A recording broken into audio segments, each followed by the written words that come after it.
श्रीमती चर्चा नहीं होगी सर। इत्फल एक बात बता दीजिए। श्रीमती प्रियंका गांधी वाड्रा।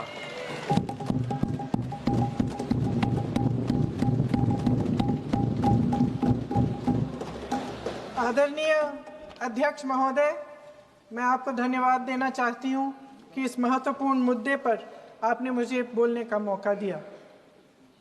ये अलग बात है कि सत्ता पक्ष के लोग सब मेरे बोलने से पहले ही भाग गए। आइए आइए, आपको देख के मैं खुश थी कि आप वापस आ गए। सबसे पहले मैं उन सैनिकों, उन जवानों, उन अफसरों को नमन करना चाहती हूँ जो हमारे देश के रेगिस्तानों में, हमारे देश के घने जंगलों में, बर्फीले पहाड़ियों पे हमारी देश की रक्षा करते हैं, जो हर पल देश के लिए अपनी जान देने के लिए तैयार रहते हैं। 1948 से लेकर अब तक, जब से पाकिस्तानी रेडर्स ने कश्मीर पे हमला किया, तब से लेकर अब तक हमारे देश की अखंडता की रक्षा करने में उनका बड़ा योगदान है। हमारी आज़ादी अहिंसा के आंदोलन से हासिल हुई, लेकिन जैसे मैंने कहा, उसको कायम रखने के लिए हमारी सेना का बहुत बड़ा योगदान है। अध्यक्ष महोदय, कल मैं सदन में बैठी हुई सबके भाषण सुन रही थी। आदरणीय रक्षा मंत्री महोदय ने बोला, सत्ता पक्ष के कई मंत्रियों ने बोला। 1 घंटे का रक्षा मंत्री जी का लंबा भाषण था। सुनते सुनते एक बात मुझे बहुत खटक रही थी। उसके बाद जब दूसरे भाषण भी सुने आपके सत्ता पक्ष के, तब भी ये बात बार बार मेरे मन में आ रही थी कि सारी बातें कर ली, ऑपरेशन सिंदूर की बात कर ली, आतंकवाद की बात कर ली, देश की रक्षा की बात कर ली, इतिहास का पाठ भी पढ़ा दिया, लेकिन एक बात छूट गई।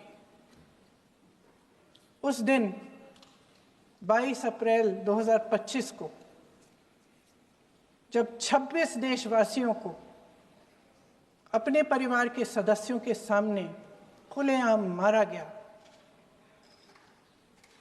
तो ये हमला कैसे हुआ, क्यों हुआ?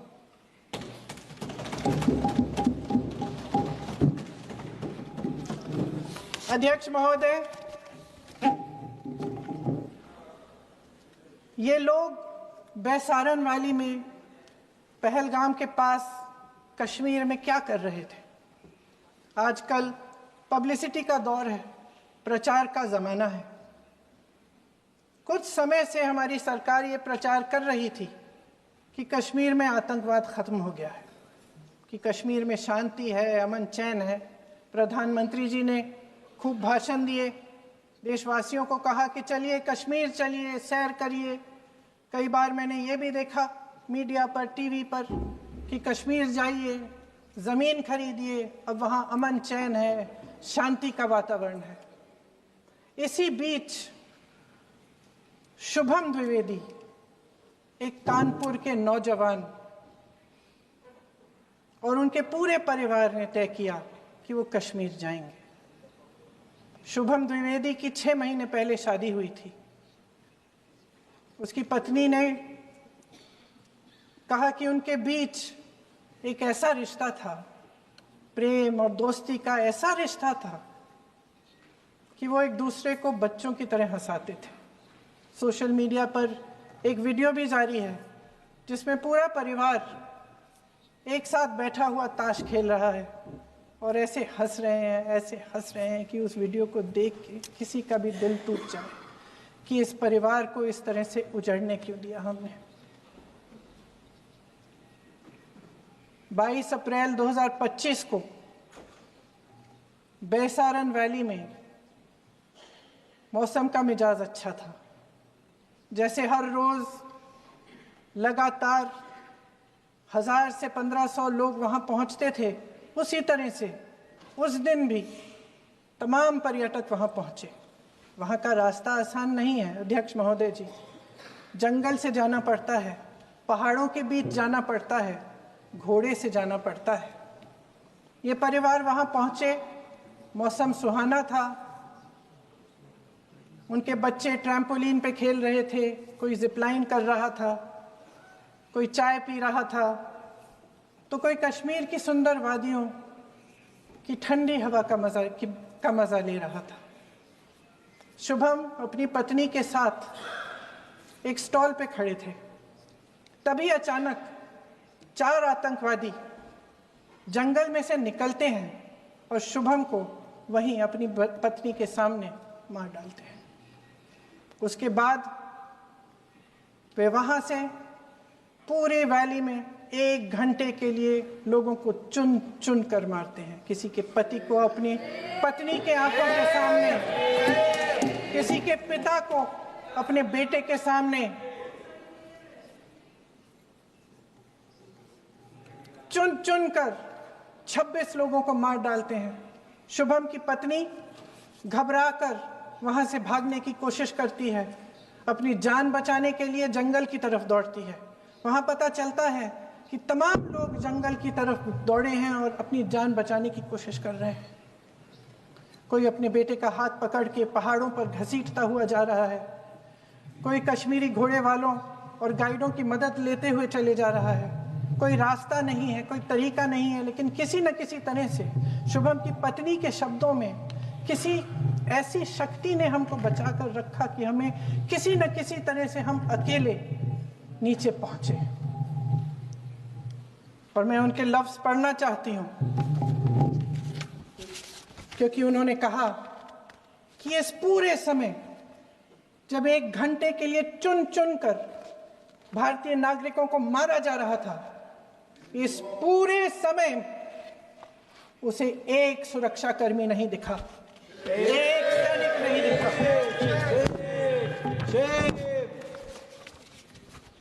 शुभम की पत्नी ने कहा, कोट, मैंने अपनी दुनिया को खत्म होते हुए देखा, अपनी आंखों के सामने एक सिक्योरिटी गार्ड नहीं था। मैं ये कह सकती हूं कि देश ने, सरकार ने हमें वहां पे अनाथ छोड़ दिया था। सिक्योरिटी क्यों नहीं थी वहां? वहां पे एक सैनिक क्यों नहीं दिखा? क्या सरकार को मालूम नहीं था कि यहां रोज 1000 से 1500 पर्यटक जाते हैं? क्या सरकार को मालूम नहीं था कि यहाँ के पहुंचने के लिए जंगल के रास्ते से जाना पड़ता है? अगर कुछ हो जाएगा तो लोग वहां से निकल नहीं पाएंगे। एक चिकित्सा का इंतजाम नहीं था, फर्स्ट एड का इंतजाम नहीं था, कोई इंतजाम नहीं था, ना सुरक्षा का ना फर्स्ट एड का। इन लोगों को भगवान भरोसे छोड़ दिया गया। ये लोग वहां पे इस सरकार के भरोसे गए और इस सरकार ने उन्हें भगवान भरोसे छोड़ दिया।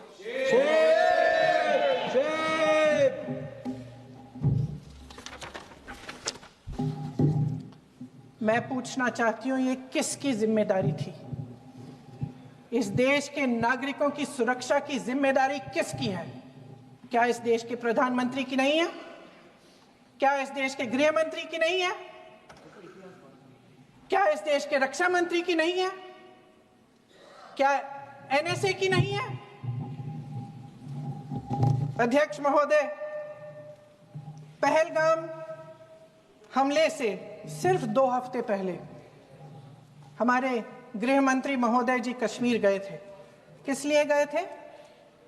जो सुरक्षा की व्यवस्था है इसको देखने के लिए गए थे, इसको रिव्यू करने के लिए गए थे। और उन्होंने वहां कहा कि आतंकवाद पर विजय प्राप्त हुई है। ये 2 हफ्ते पहले है।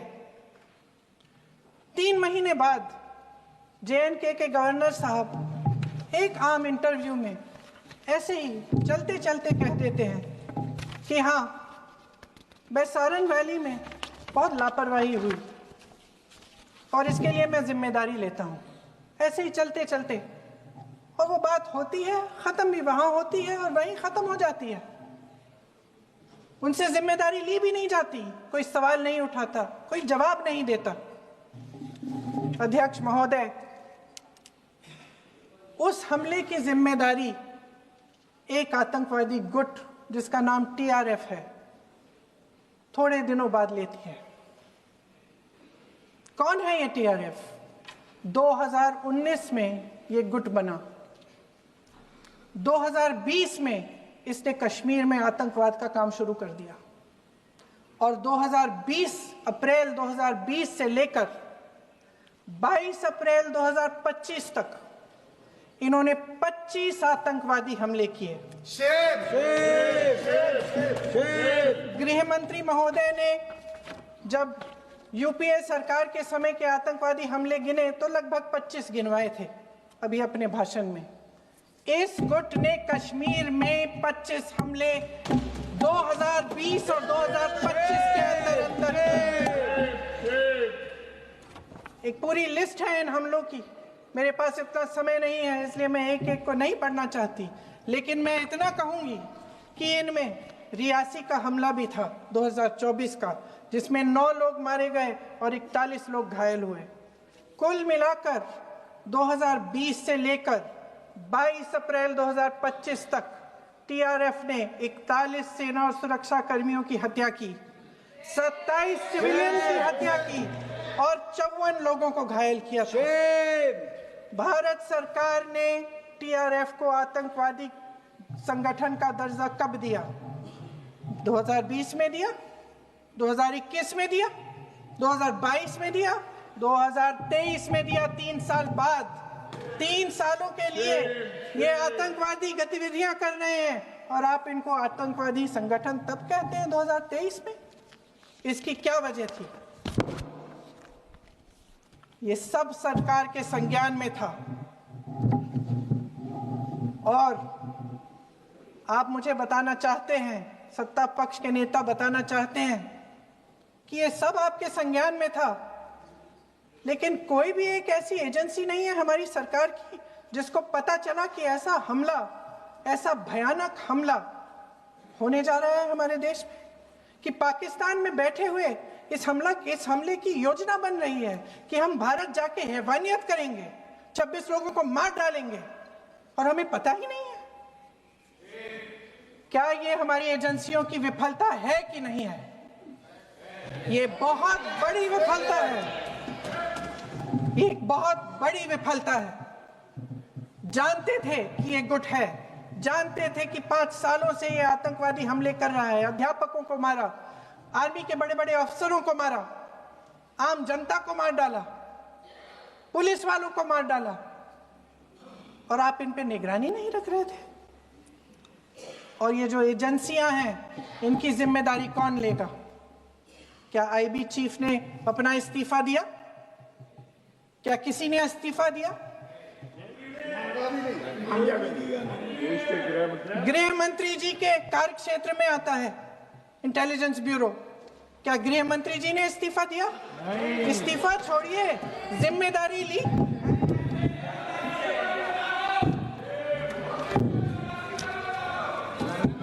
साहब देखिए, इतिहास की बात आप करिए, मैं वर्तमान की बात करना चाहती हूँ। आपको तो एक बहाना चाहिए, आपको तो एक बहाना चाहिए। पूरे परिवार का नाम गिनवा देते हैं। अरे अपनी जिम्मेदारी खुद लीजिए। 11 सालों के लिए तो सत्ता में आप हैं। नेहरू को छोड़ नहीं रहा। कल माननीय गौरव गोगोई जी ने अपने भाषण में पूछा गृह मंत्री जी से, क्या आपकी जिम्मेदारी नहीं थी? मैं देख रही थी।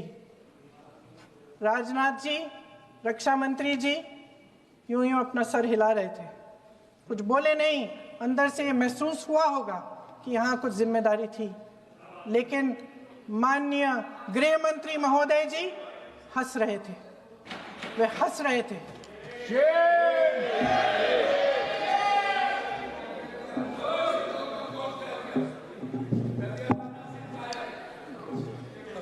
अध्यक्ष महोदय, कल सत्ता पक्ष और आज भी सत्ता पक्ष के नेताओं ने 2008 के मुंबई के हमलों का जिक्र किया, बार बार कहा कि मनमोहन सिंह जी की सरकार ने कुछ नहीं किया। ये तो जानकारी होगी ना कि उसी समय जब वो आतंकवादी हमला चल रहा था तभी उन आतंकवादियों को मार डाला था, एक बचा था और उसको भी फांसी दे दी थी 2012 में। महाराष्ट्र के मुख्यमंत्री ने इस्तीफा दिया, देश के गृह मंत्री ने जिम्मेदारी लेकर इस्तीफा दिया। एक जवाबदेही थी पब्लिक के प्रति, एक जवाबदेही थी इस देश की जनता के प्रति, इस देश की धरती के प्रति।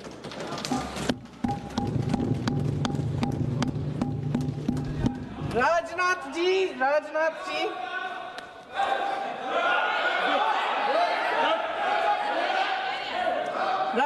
जी तो पुलवामा, उरी और पठानकोट के समय गृह मंत्री रहे थे। आज वे रक्षा मंत्री हैं और हमारे गृह मंत्री महोदय श्री अमित शाह जी के नाक के नीचे पूरा मणिपुर जल गया, दिल्ली में दंगे हुए, पहलगाम में हमला हुआ और आज भी वे उसी पद पर बैठे हैं। क्यों? अध्यक्ष महोदय, बमबारी से अखबारों के हेडलाइन बनते हैं, मगर कहानी सुरक्षा में की चूक में भी है। आज देश खोखले भाषण नहीं सुनना चाहता, देश जवाब चाहता है, तसल्ली चाहता है कि सच उससे छिपाया नहीं जाएगा। देश जानना चाहता है कि उस दिन अप्रैल 22, 2025 को क्या हुआ और क्यों हुआ। आप तो खुद अपनी पीठ थपथपाने में लगे रहते हैं। सेना, देश, संसद से सच छुपाते हैं। ऑपरेशन सिंदूर जब शुरू हुआ, हम सब ने समर्थन किया, सब एकजुट होकर खड़े हो गए इस देश के लिए। दोबारा होगा, दोबारा खड़े हो जाएंगे। अगर हमारे देश पे हमला होता है तो यहाँ इस सदन में किसी भी पार्टी का हो, कोई भी हो, सब आपका समर्थन करेंगे। और हमें अपनी सेना पर गर्व है कि उन्होंने इस बार भी दृढ़ता से लड़ाई लड़ी, धैर्य से लड़ाई लड़ी, वीरता से लड़ाई लड़ी। लेकिन इस ऑपरेशन का सिंदूर का क्रेडिट, उसका श्रेय तो हमारे प्रधानमंत्री जी चाहते हैं। सही भी है, ठीक है, सही है, श्रेय ले। ओलंपिक्स में हमारा मेडल आता है, उसका भी श्रेय लेते हैं, लेकिन सिर्फ श्रेय लेने से नहीं होता नेतृत्व, जिम्मेदारी भी लेनी पड़ती है।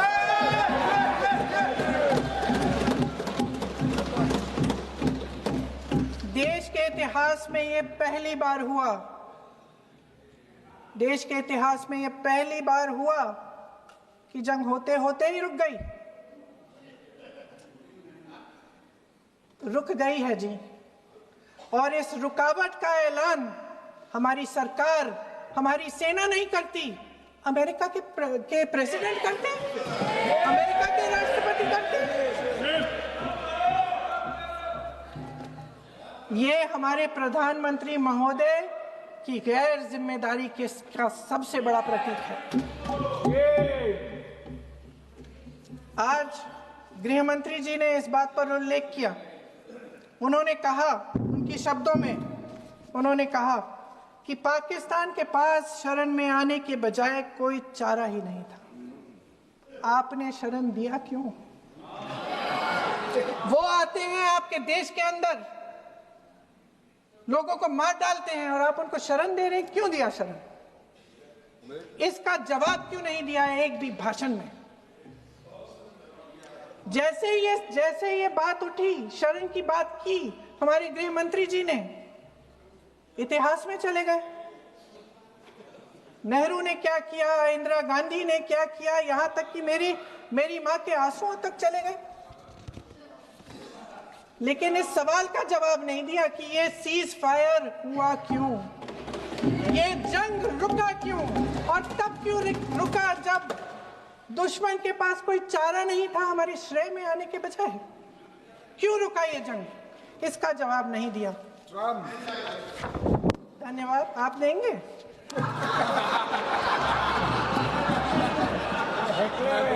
मंत्री देना भाई देना, आपको टाइम मिलेगा तो। टाइम नहीं मिलेगा आपको शायद। वैसे महोदय, मेरी माँ की आंसू की बात किए, मैं इसका जवाब देना चाहती हूँ। मेरी माँ के आंसू तब गिरे जब उनके पति को आतंकवादियों ने शहीद किया, जब वे मात्र 44 साल की थी। और आज अगर मैं इस सदन में खड़ी हूं और उन 26 लोगों की बात कर रही हूं, मैं इसलिए कर रही हूं क्योंकि मैं उनका दर्द जानती हूं, महसूस करती हूं।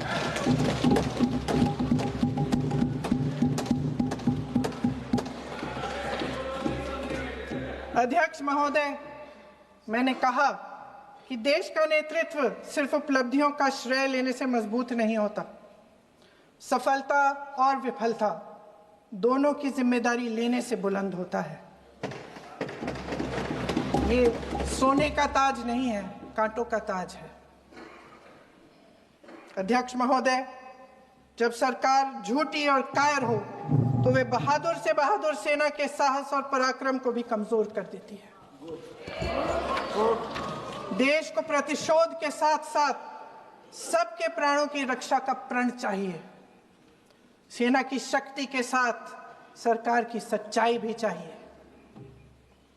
महान देशभक्त शहीद इंदिरा गांधी जी, जिन्होंने सफल कूटनीति के बल पर अमेरिका के राष्ट्रपति निक्सन का मुकाबला करके पाकिस्तान का विभाजन करवाया, बांग्लादेश बनाया, 1 लाख पाकिस्तानी सैनिकों को आत्मसमर्पण करने पर मजबूर किया, उन्होंने कभी इसका श्रेय लेने की कोशिश नहीं की। ऑपरेशन सिंदूर का मकसद अगर पाकिस्तान को सबक सिखाना था तो शायद ये मकसद अभी अधूरा है, क्योंकि हमारी कूटनीति विफल रही है।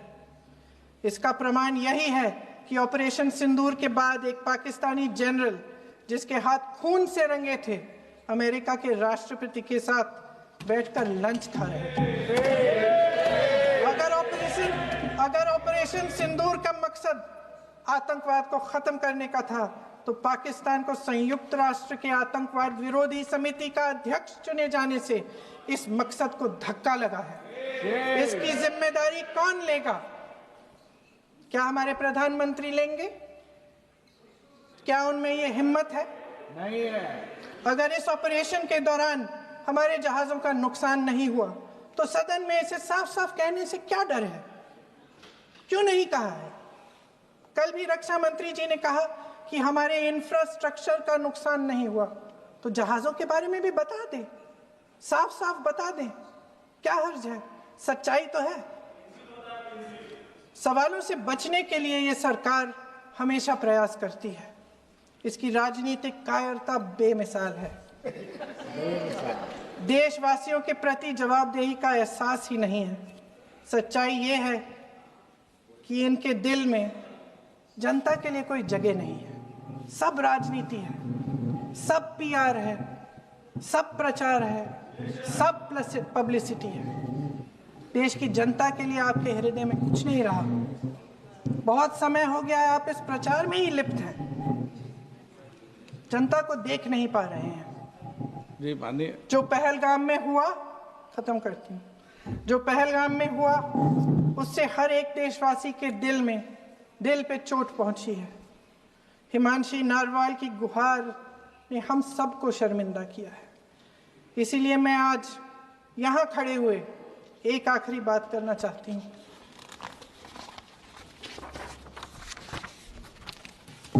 इस सदन में लगभग सभी के पास सुरक्षा है, सुरक्षा की व्यवस्था है।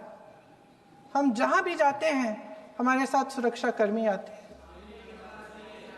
आपको भी मिल जाएगी, आप मंत्री बन जाएंगे, आपको भी मिल जाएगी।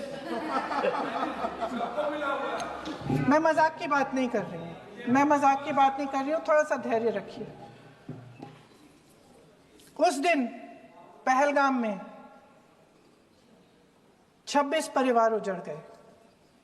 26 लोगों को अपने परिवार के सदस्य के सामने मारा गया।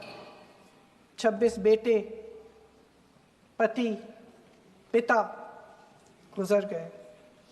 उनमें से 25 भारतीय थे। भारतीय थे।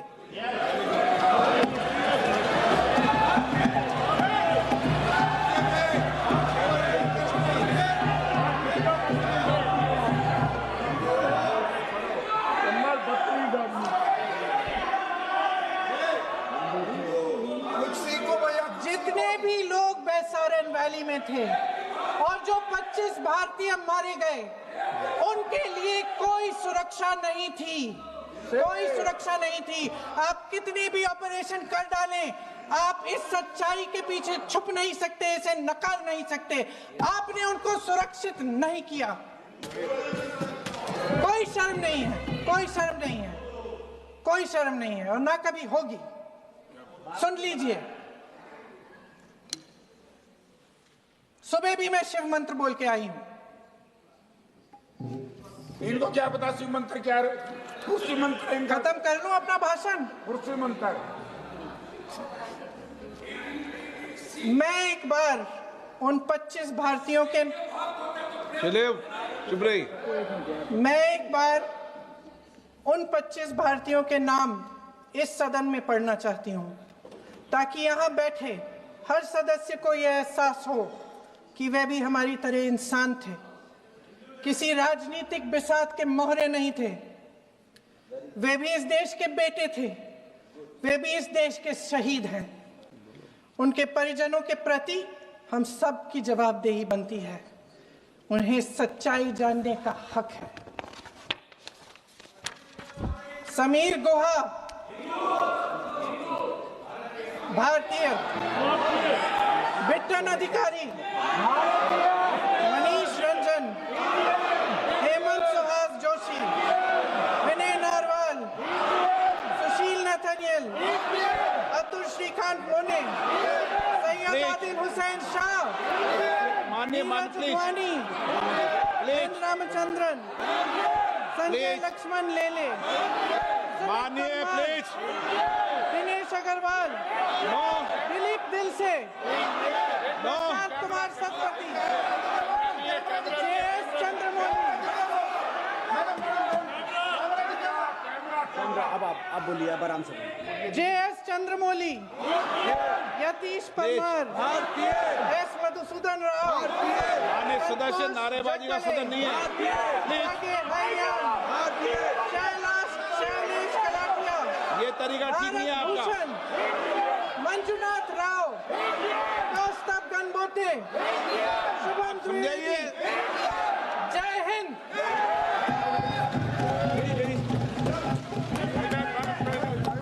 डॉक्टर श्रीकांत